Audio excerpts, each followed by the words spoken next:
to Feelings Matter, brought to you by Mindful Appy and NAMI Central Texas.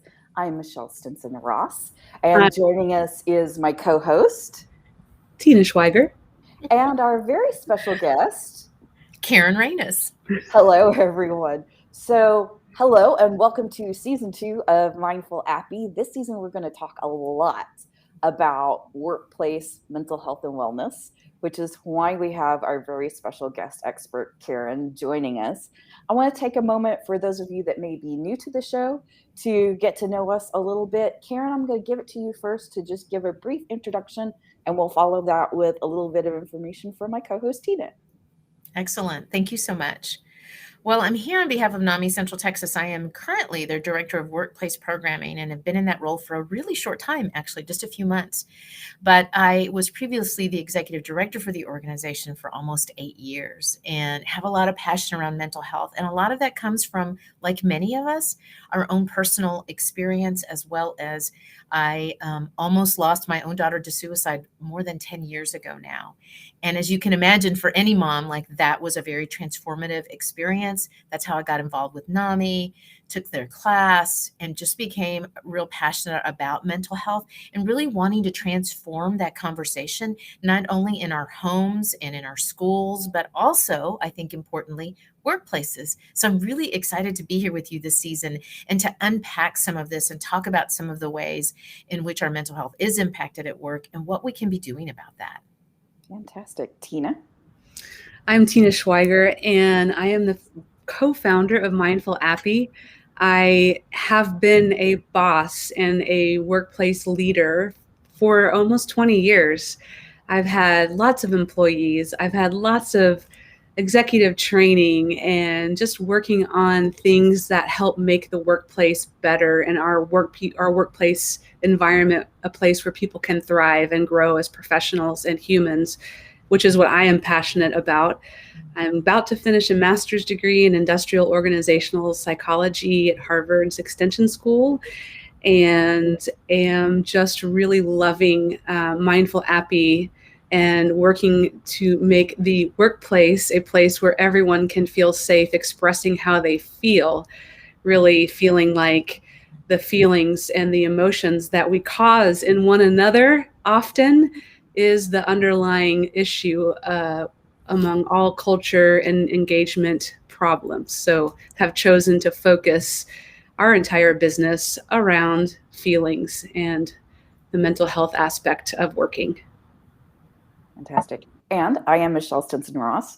I am a digital marketer by trade. I have been in this industry for about 10 years.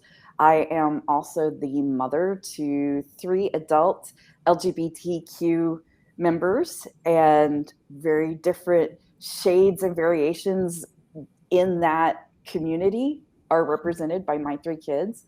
I also personally have worked my way through a lot of anxiety and depression issues, and quite a bit of the anxiety I have experienced, especially in my adult life, has been driven by workplace stress and just the condition of what it is to work, especially here in America. And before we move into our first topic, I want to make sure that I invite anybody who is watching or listening live on Facebook, Twitter, and YouTube.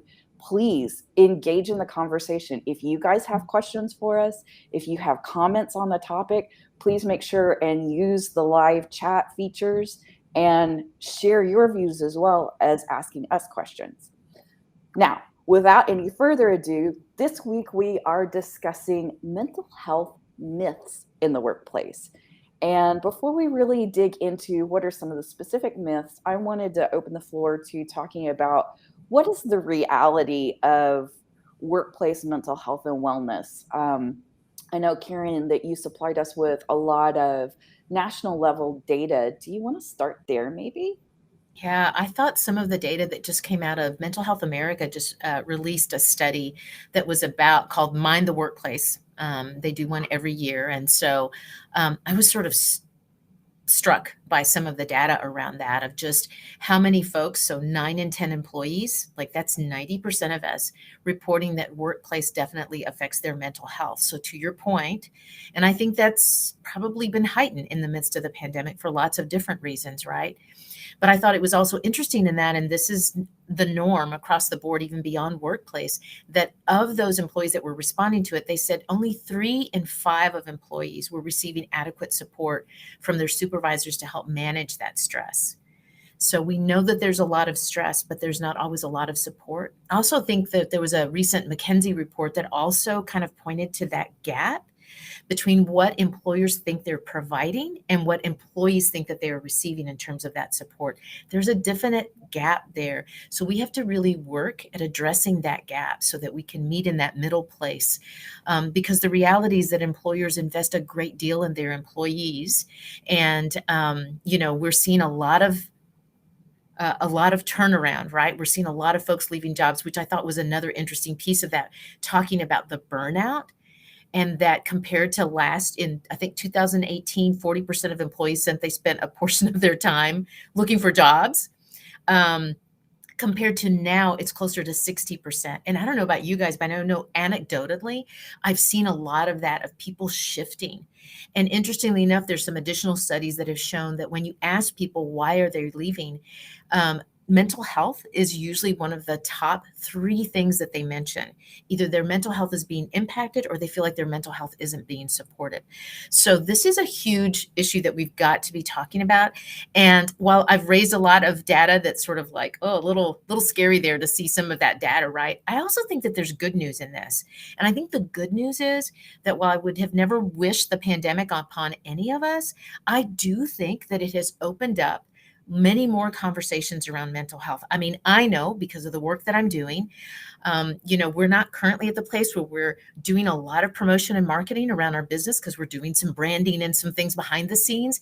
And then even without like some heavy promotion, I'm getting calls and emails all the time from folks looking for help with, they recognize that there's a need in their teams. And so I think that there's an openness to it like there never has been before. And we see it in little ways. Like somebody forwarded an email to me. I'm doing a talk for a group of CEOs in October. And she said, hey, I just wanted to share this with you. I just got this email from somebody. And at the bottom of their signature line was sort of their philosophy around emails and stuff. And it basically said, hey, at our company, we really want our employees to have work-life balance. And so they don't respond to emails after the typical office hours, nor do they respond to emails on the weekend. And so if you have something urgent, and gave an example of how you can access that. And I just thought, wow, that's phenomenal. And that's really an employer who's really listening to the fact that their employees are saying, I can't do this anymore, right? And Tina, I saw you get excited about that. Right. I'm so excited about that, Michelle. I think that we need to adopt that on Mindful Appy and put it in our signatures too, because it can be overwhelming. Yes. And there is something about the nature of it that makes us feel as though because that communication stream is constant, that we have to constantly be responding to it. And I don't know about you guys, like sometimes I'm guilty of it because I just feel like I got to stay ahead. But what would it look like if we all sort of set that pace? Like I loved it too. I was like, we may have to adopt that. One of the things that we're doing as an organization is we're actually shutting down our office the week of the 4th through the 8th. It's Mental Illness Awareness Week. And we made that decision to go ahead and close the office. Everybody's going to take that week off so we can all just recharge our batteries. Because the reality is that for the last 18 months, we've all been certainly feeling that workplace stress that we usually feel and some family stress that we always feel. But it's so important that we recognize all of that is there's an additional layer that is this chronic stress that we're experiencing because of the pandemic. And I think that's critically important that we name that we recognize it, and that we be intentional about how do we address the fact that we're all living in this collective sense of grief and fear and uncertainty. And we can pretend like we're okay, but there is not one of us that hasn't been impacted by that in some way. And I love that here was a company that said, we see that, let's do something about that. Let's take the pressure off of our employees. I was reading Ariana Huffington is big on that. Like in her book in Thrive, she wrote about the fact that they actually instituted, they have some kind of app or something that they use for their emails so that when someone is on vacation and they have an outgoing message, any emails that come in get deleted. So your outgoing message tells everyone that. It's like, hey, I'm on vacation. We have a system in our workplace where our emails get deleted while we're gone. So please make sure that you email me when I'm back in the office on, October 14th, which I thought was another novel way to handle that, right? But we got to cut ourselves some slack because We we do. are really We overwhelmed. do, and that's maintaining and managing boundaries, right? We hear Yeah. a lot about boundaries in our therapy sessions and working on one-on-one individual type mental health, but to understand that boundaries are things that can be implemented in the workplace is also important. And you said cut ourselves some slack, but not only do we have email to keep up with, we have Slack. Yes, we were talking about that just before we started, right? We have all these different ways that we're managing things. And so we're checking lots of different places, right? So it's not just one. So absolutely. Mm-hmm. I think it's interesting, Michelle, that you mentioned boundaries. In my own experience with therapy, one of the things that my therapist said to me, and I've got it on a sticky note right there so I can see it all the time, that I will know when my boundaries have been surpassed because it usually, most of us, our human nature is when we feel that, it grows into resentment. So I think it's really interesting that we're seeing a lot of burnout, that we're seeing a lot of people moving out of their positions into others. And I think some of that is that I feel resentful. You haven't Mm-hmm. seen me, you haven't heard me. I feel like You haven't even respected you me. haven't respected me. My boundaries keep getting, there's no boundaries. And I think the physical state that we've been in terms of working from home, as I mentioned to you, I'm in a little corner of my bedroom. Like we have to be really intentional about setting those boundaries. I have to, Mm-hmm. I have a screen around this space and I have to physically shut everything off at the end of the day. And I go and I change my clothes and I say, I'm done. My workday's over. Because at the beginning, I would say the first year, like I was terrible. I had no good boundaries, and physically creating that space really has helped me, but it took a long time for me to get there. Oh, Michelle, Here, same for you too? me. I Yes. have to have a physical boundary. And Yeah. I think as employees are not encouraged to set boundaries. In fact, they may feel they're going to get retribution if they put a boundary in place for their own mental health. Mm-hmm. I mean, let's encourage employers everywhere to ask their employees what works for them. Ask the question, where Mm-hmm. are your boundaries? I mean, what a great question. I've never been asked that. Have you? Never. No, And I it's think usually we have to fight for our boundaries. Yeah. absolutely.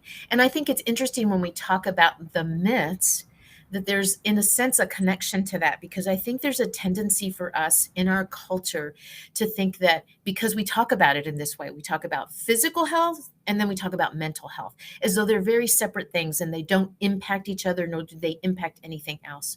When the reality is that mental health is health. In fact, I think we could even say mental health is physical health because these are brain-based biological disorders. It is in our brain. Therefore, that is in our body. It is physical. And the reality is that none of those things are sort of insulated and in and of themselves.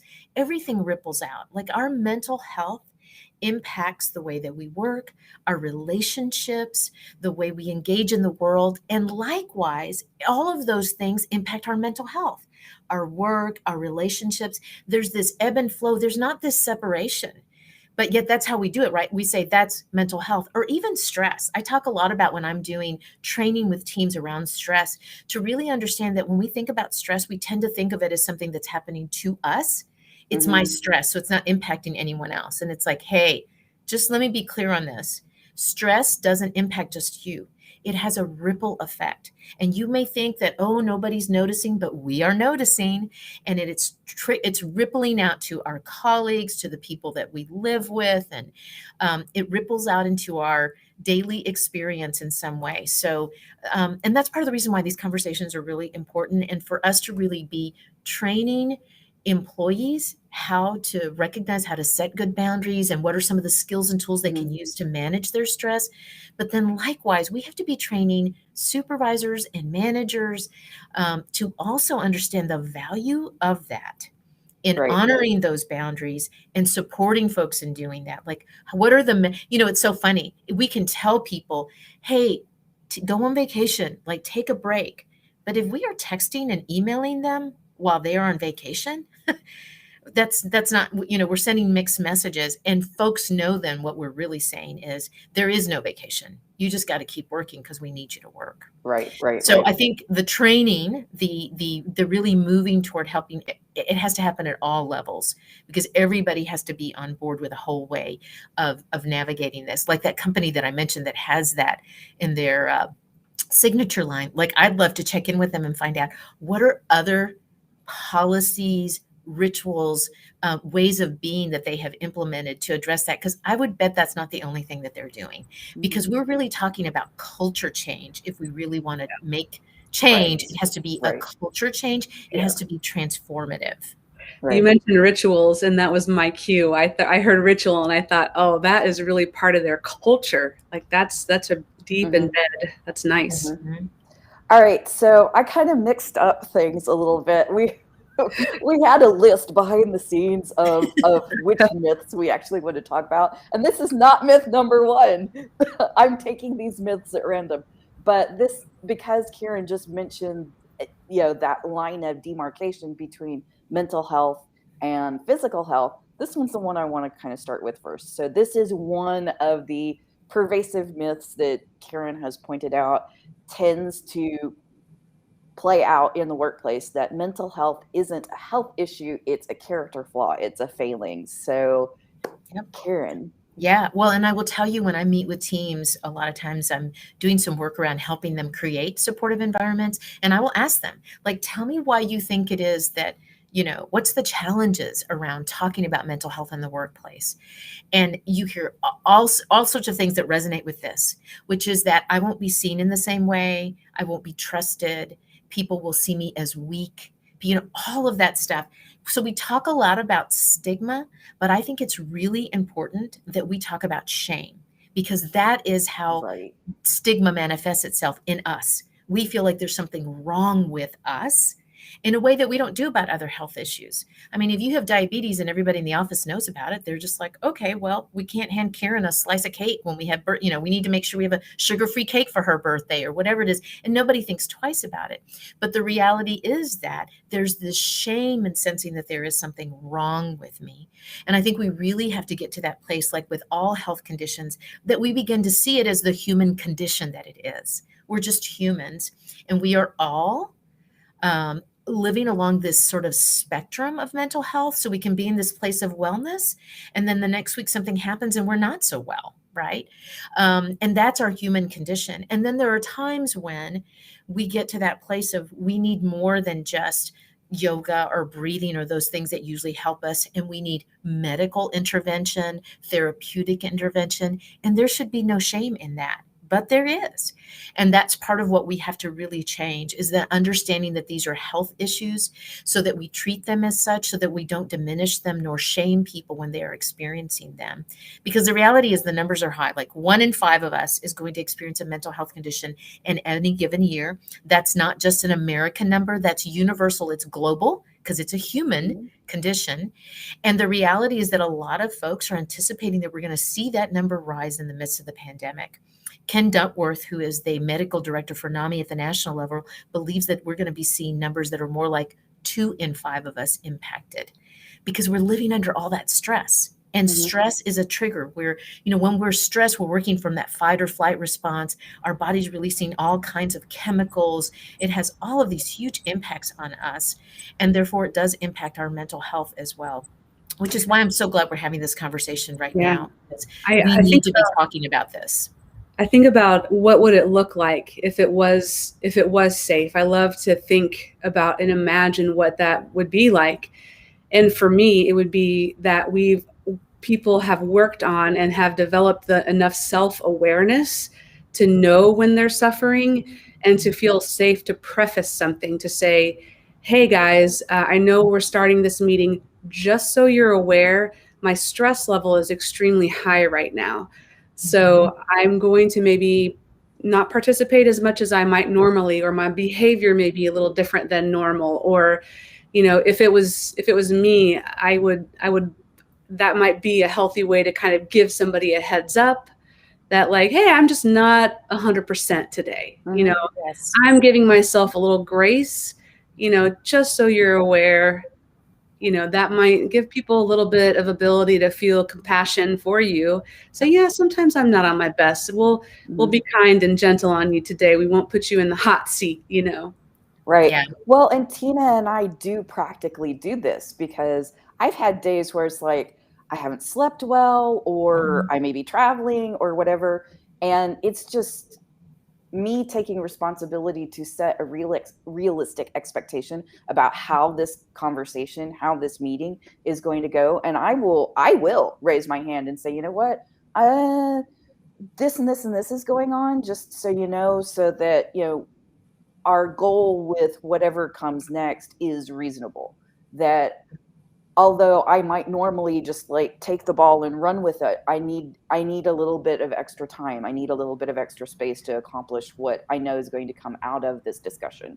And working with people in an office, as we used to do often, and I being the boss lady and naturally empathetic, if I noticed somebody that seemed they were struggling or under stress, I would say, are you doing okay today?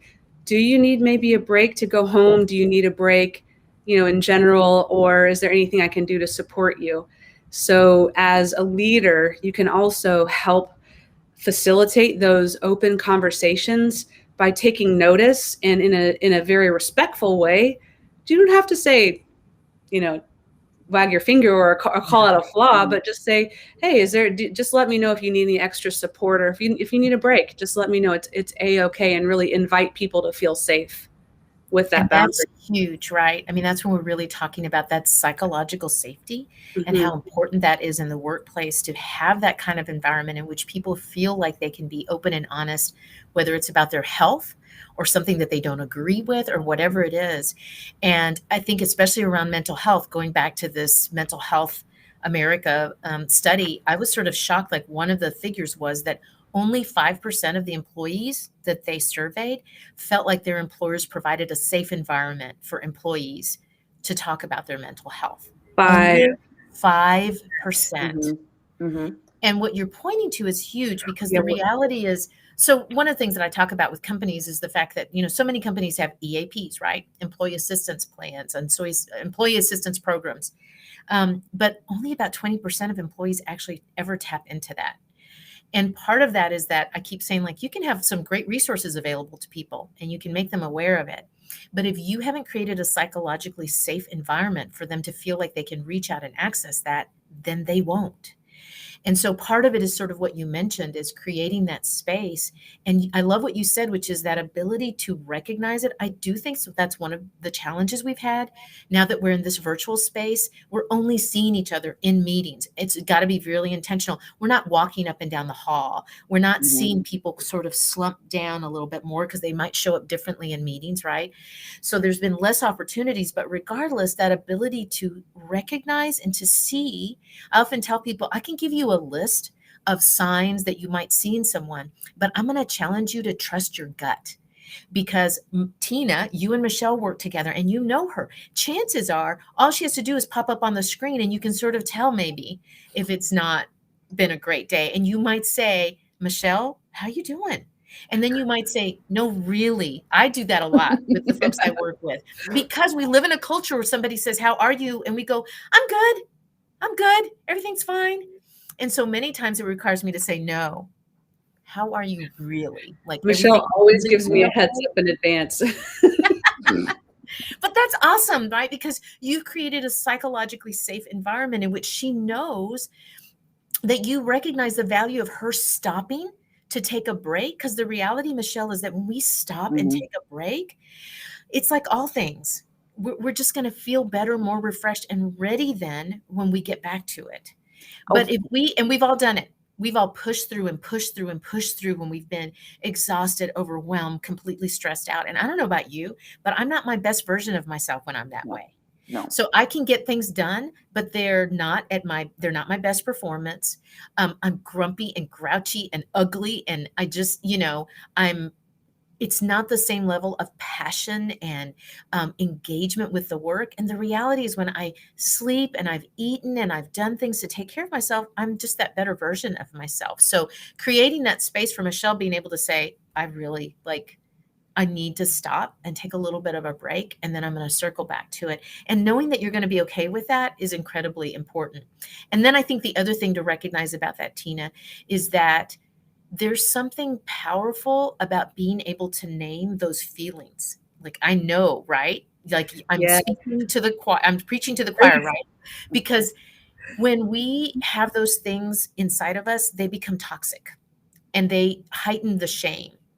But when we have space where we can be honest and say, I'm angry, I'm frustrated, I feel overwhelmed, I'm stressed, in some respects, just being able to name it takes the power away from it.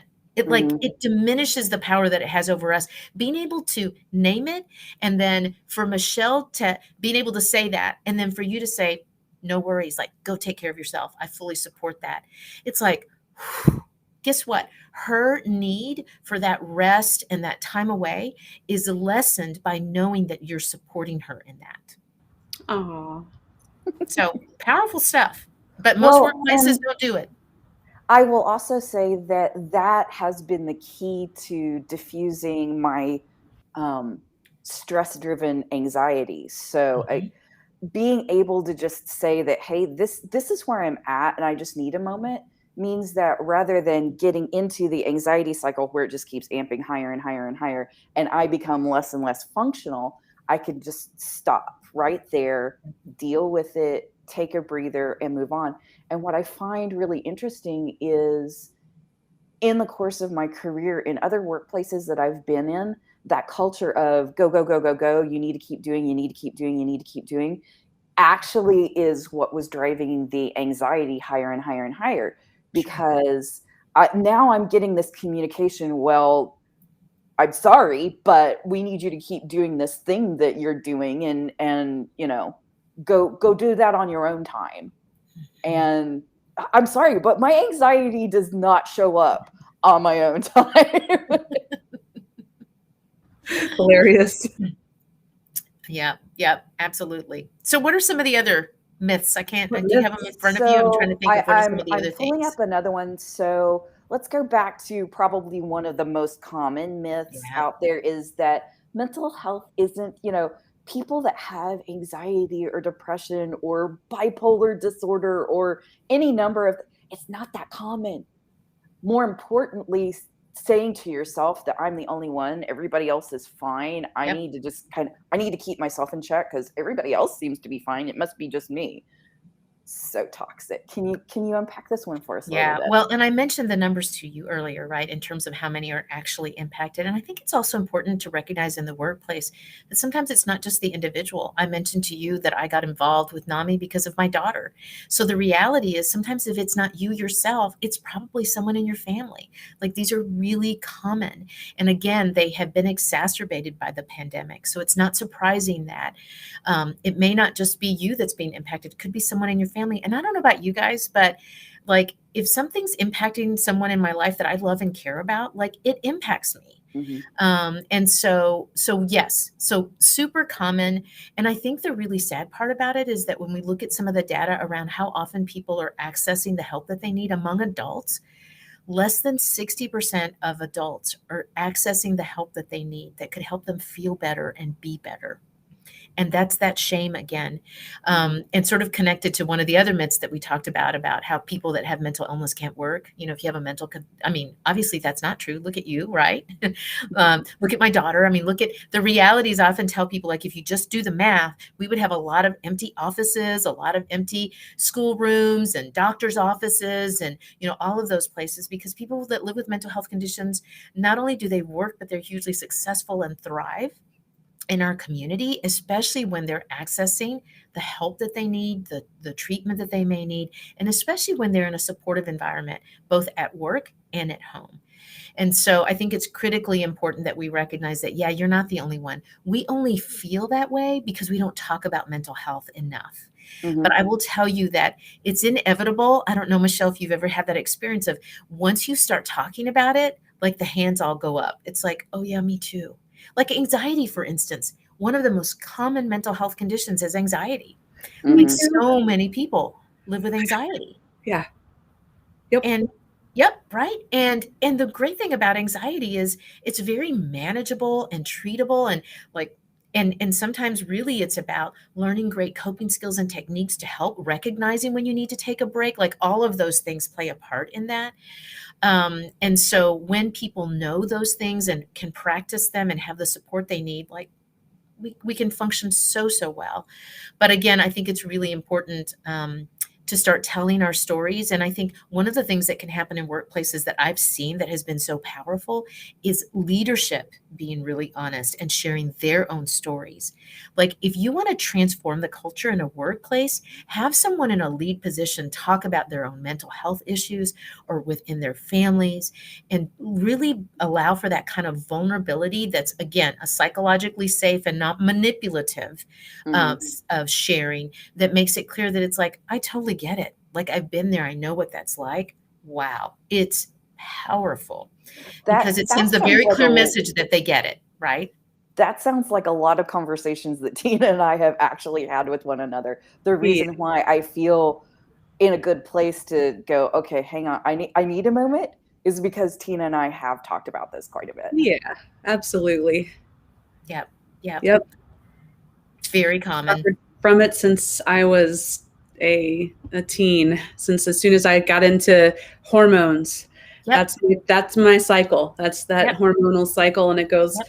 fine, depression, anxiety, fine, depression, anxiety, and then Mhm. you get a little medication and it smooths it out, and you're all fine. Right. Mhm. And how powerful that is for you to Mm-hmm. know that and to recognize it so that you see it coming. Like I see the same thing with my daughter. Like she totally gets, she knows what that cycle is and pays attention to it, and how empowering that can be.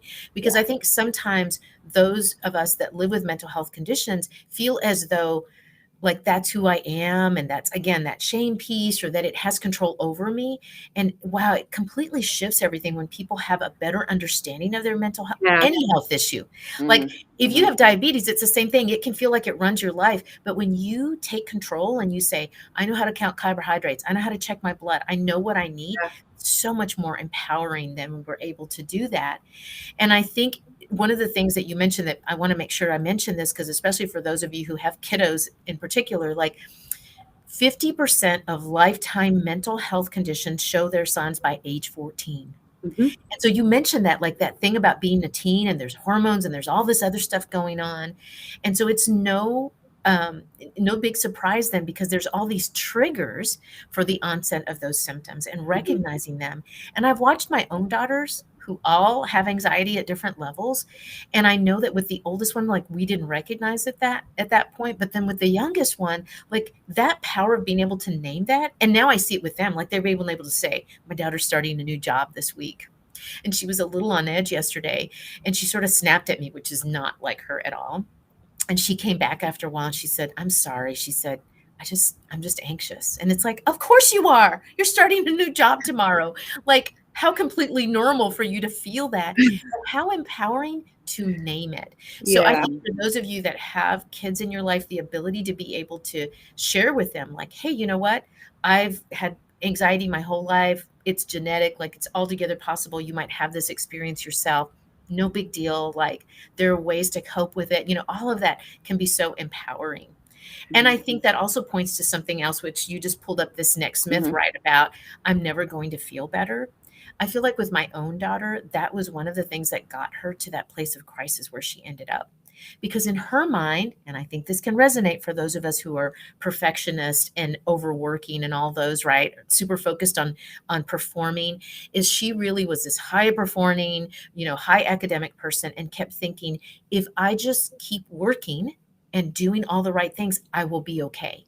And so she's just working and working and working and not feeling better. And so in her mind, it's like, I'm quote unquote doing all the right things. So therefore, clearly, I'm never going to feel better.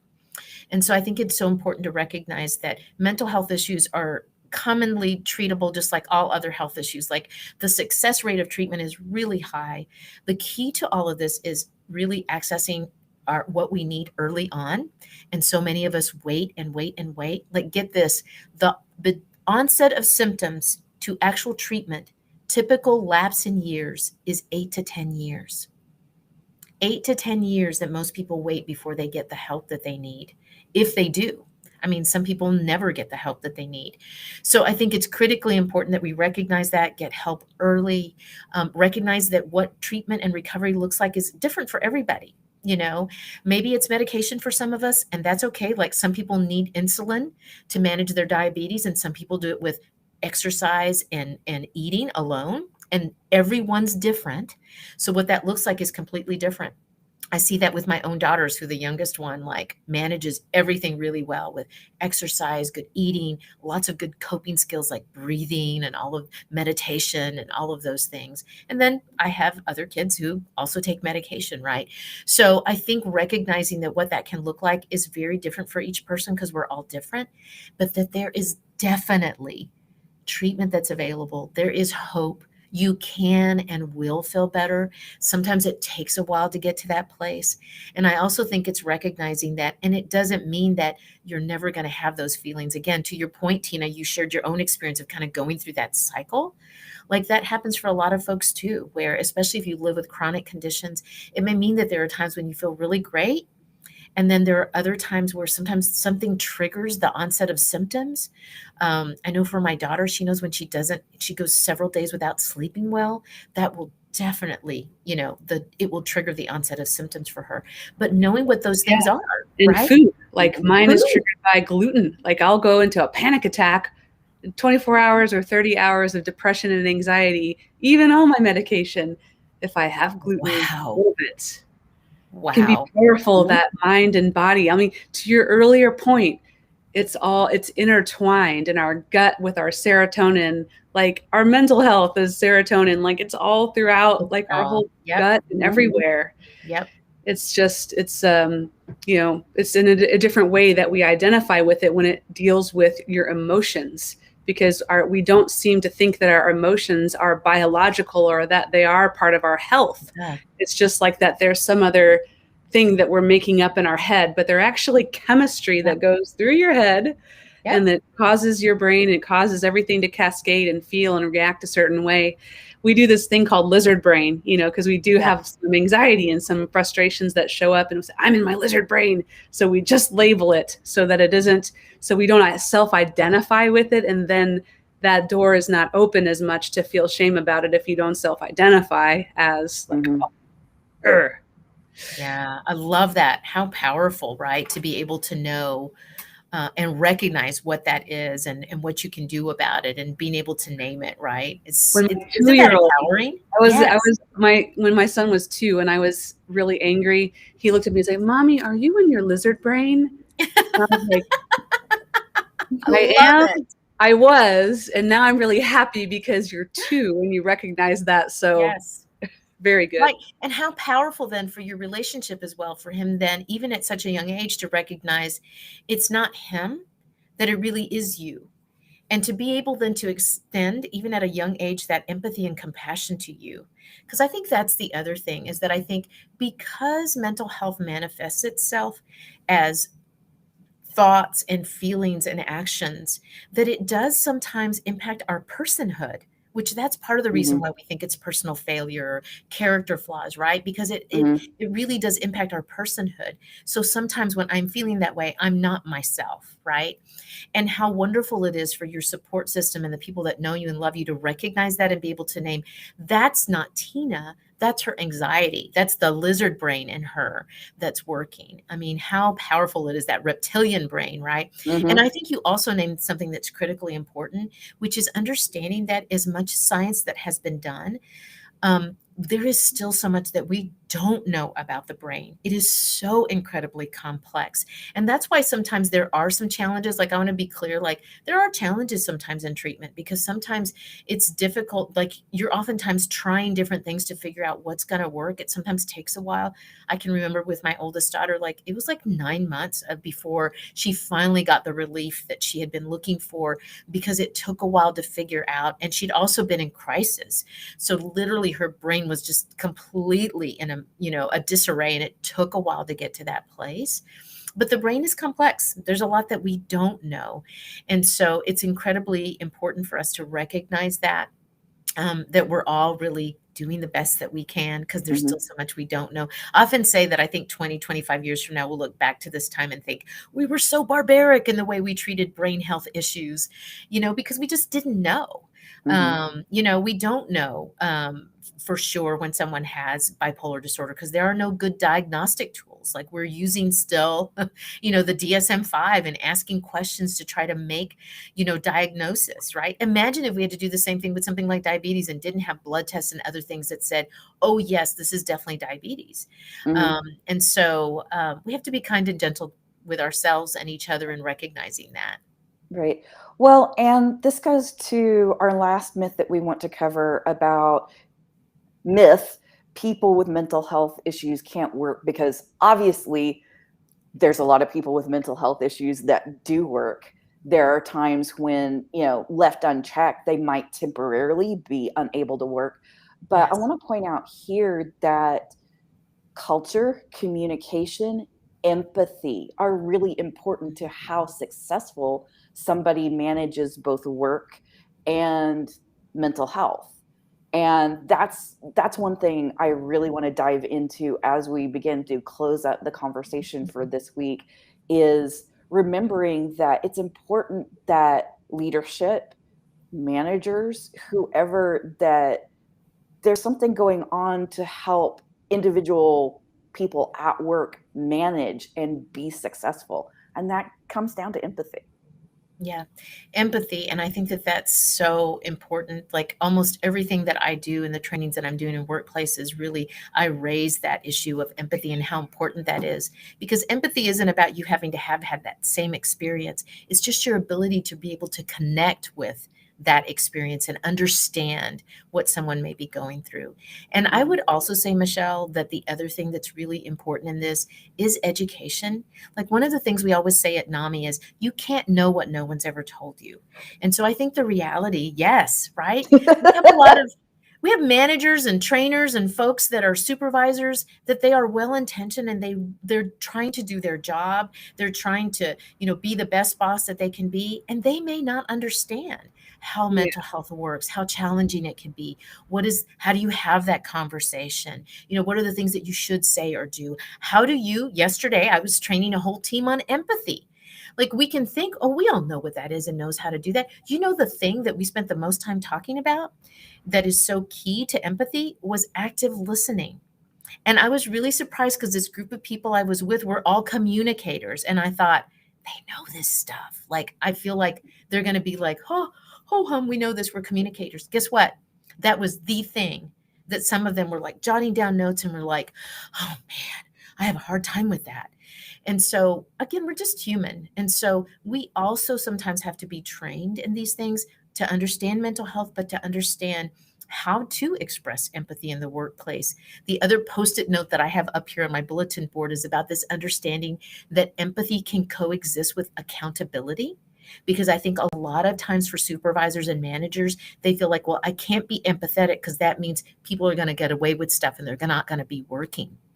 And so the reality is that you can extend, right, Tina, some empathy to Michelle when she may be having a day where she's struggling and says, I need to take a break. My anxiety is full blown and I need to just do some breathing, to do some self-care so I can be ready for this project that needs to be completed. And so, she can tell you all of that, but if you don't know how to respond to that, like it changes Yeah. everything, right? And so the you have to response be able to is, respond. do we have a deadline? Do we need to reassign?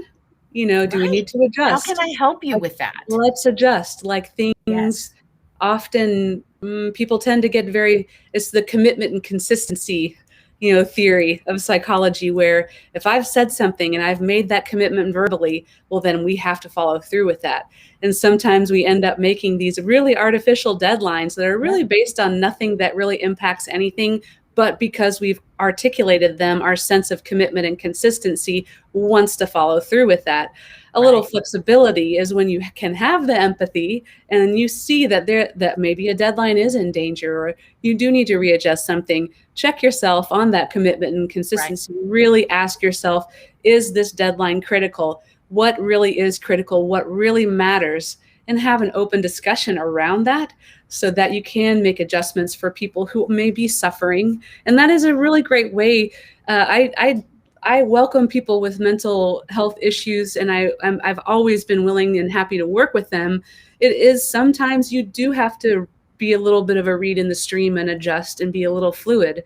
But if you can be flexible, then it's completely doable, and people with mental health issues can be quite successful and thrive and be the most dedicated, most awesome, hardworking employees you'll ever have. Absolutely. Totally believe in that. Because the reality is that we all thrive when we feel supported, when we feel heard, when we feel like we're in a place where there is psychological safety, and we're all going to thrive when we can when we can feel like there is safety in that. And so I think that that's critically important to recognize that again, don't let the thing that empathy make you think that, oh, I can't hold people accountable if I'm empathetic, because those two things can reside together. They can exist in the same space. You might cut this out, but at a simple level, it's the kids, you know, they want to watch their iPad 24/7. You take it away, and I can be empathetic that they're really upset about that. Absolutely. I'm so sorry. But still take it away. Absolutely, right? Stuff still may need to happen, but I hear you. I hear you. Right. Well, ladies, this has been an absolutely marvelous conversation, and I'm hoping everybody that's been watching and listening to us will feel like this is a great way to kind of set the tone, set the stage for what's coming next.